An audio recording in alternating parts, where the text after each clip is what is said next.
41. I won't be up long. I just a little thought on my heart tonight. Isaiah chapter 41. Start reading verse 10.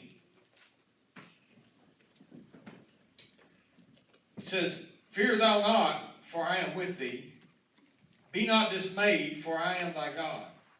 I will strengthen thee, yea, I will help thee. Yea, I will uphold thee with the right hand of my righteousness. Behold, all they that were incensed against thee shall be ashamed and confounded. They shall be as nothing, and they that strive with thee shall perish." Shall perish. Thank you for standing for the reading. I thought first part of this verse, it says, "Fear thou not." Right. And I thought fear is a great thing. Yeah. When fear gets a hold of you, it's hard to shake it. Yeah. It will confine you. I thought I know what it's like to have fear. I thought as a child, I was afraid of the dark. I mean, I was terrified, Brother Ronnie, of the dark. And you couldn't. There's no way I'd walk into a room without a light on, because I was afraid of the darkness. I feared it, and a lot of it wasn't because of necessarily me. It was just I'd been scared a lot. Most of you remember my Aunt Edna. She loved to scare us kids. I mean, that was the highlight of her day, if she could scare one of us. Yeah. The fact was, she was more scared of the dark than we was. But she still liked to scare us. I thought there was, I remember being little and scared to death of a funeral home. I'm not scared to death, but I was scared of them. I hated to go into a funeral home. I still don't enjoy going there, but I had no fear of one.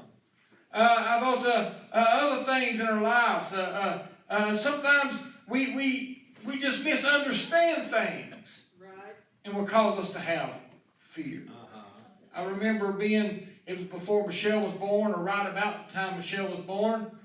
We lived at Wiseman Town there on the corner, so I probably wasn't no more than 5-year-old, because I'm 5 years older than she is.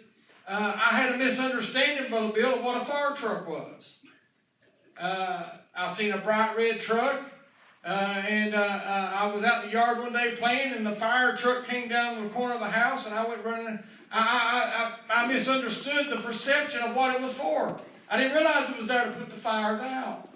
And I thought he was coming down our road to burn down somebody's house. And it was a fear, and I look back now, and I remember running in and telling Mom, and she explained to me the job of the fire truck.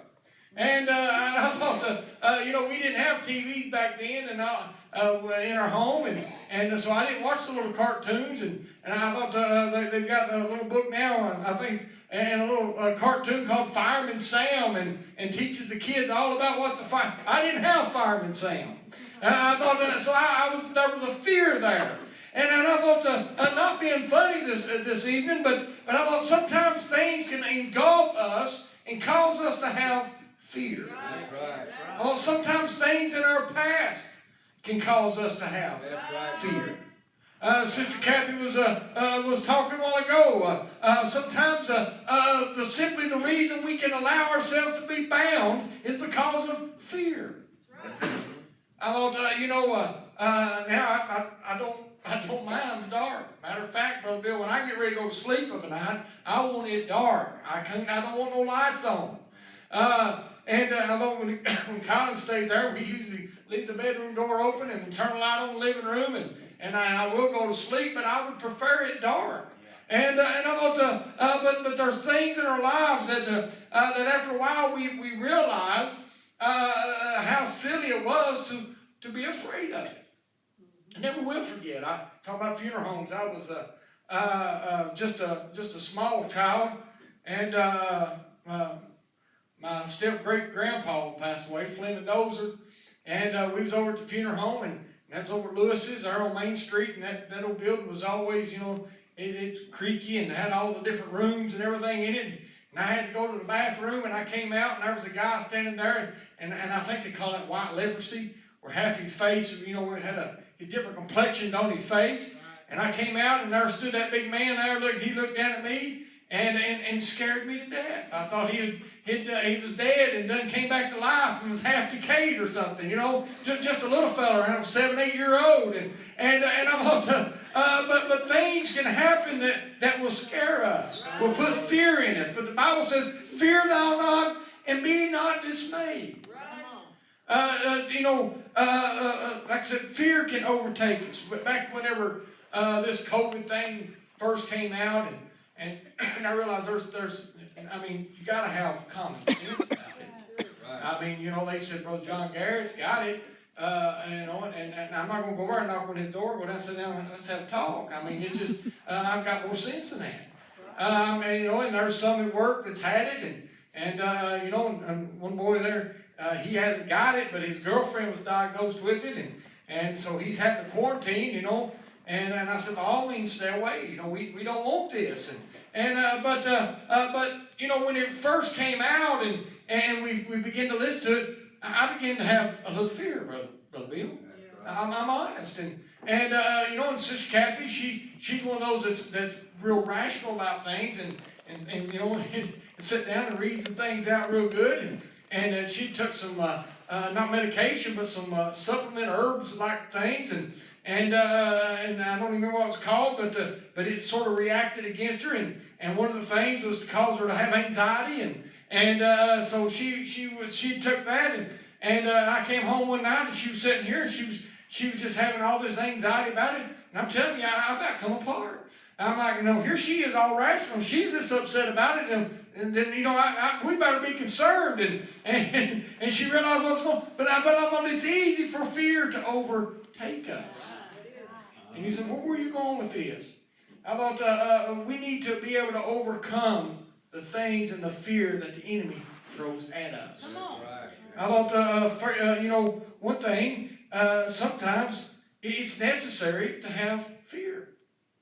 I've used the illustration before. They're back on behind where Papa and them lived over on Regis Road.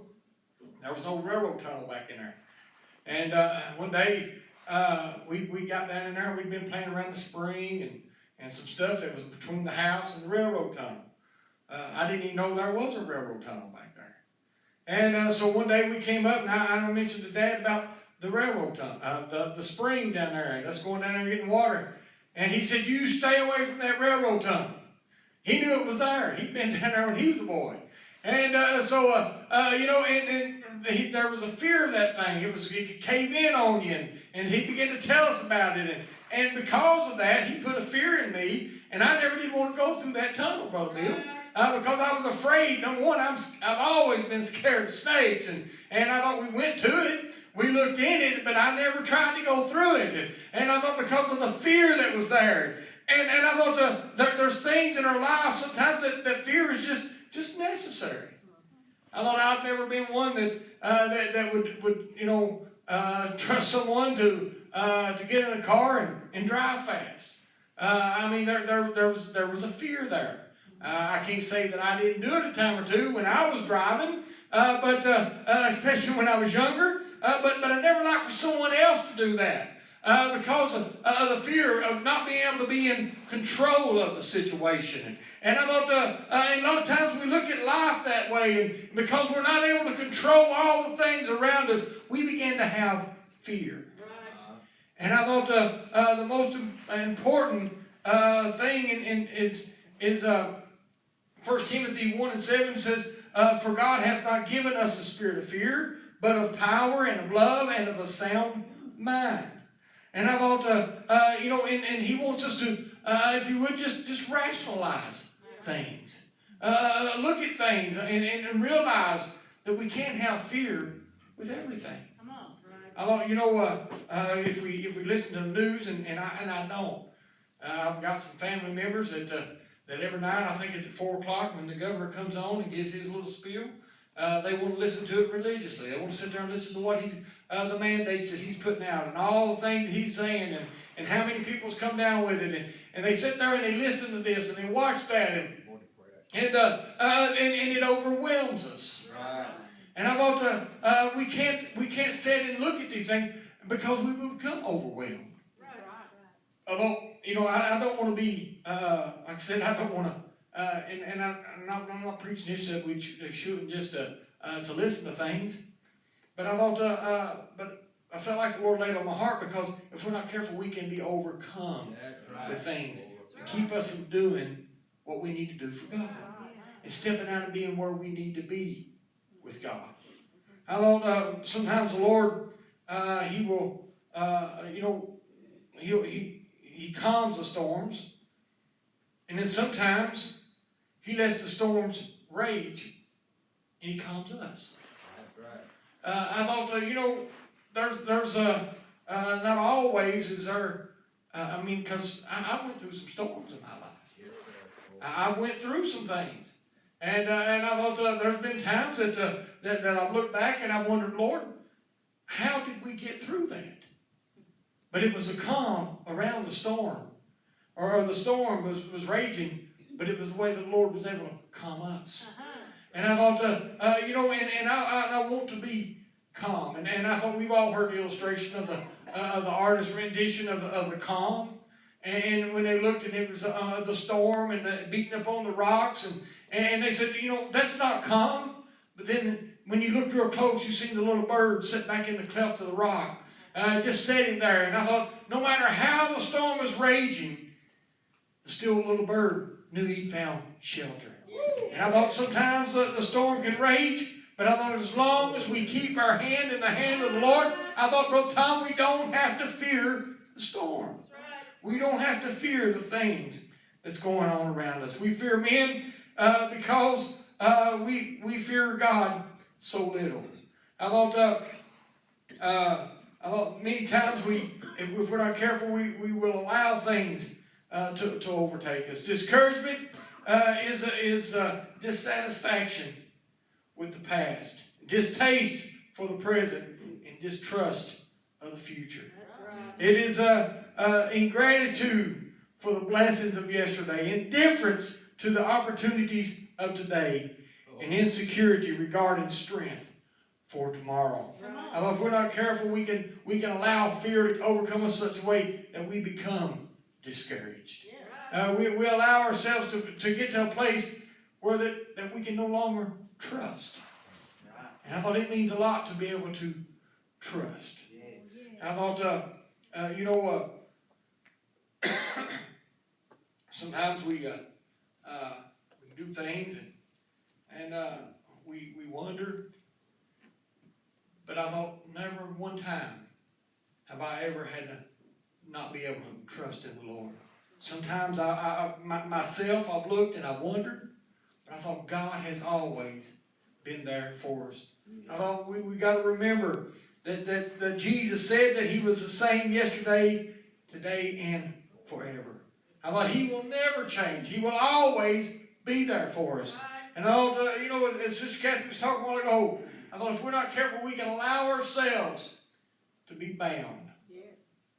And I thought we can, and we get to the place where we enjoy our confinement. Oh, God.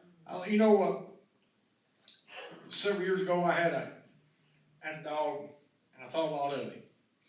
And it's a big old chocolate lab, and he was given to us when we first moved there where we was at. And I always liked Labrador Retrievers anyway, but he was a big dog. He wasn't just fat. He was just a big dog. And when he was born, he was the only pup that the dog, it was her first litter. He was the only one that born. He weighed almost 2 pounds. A puppy. And we've got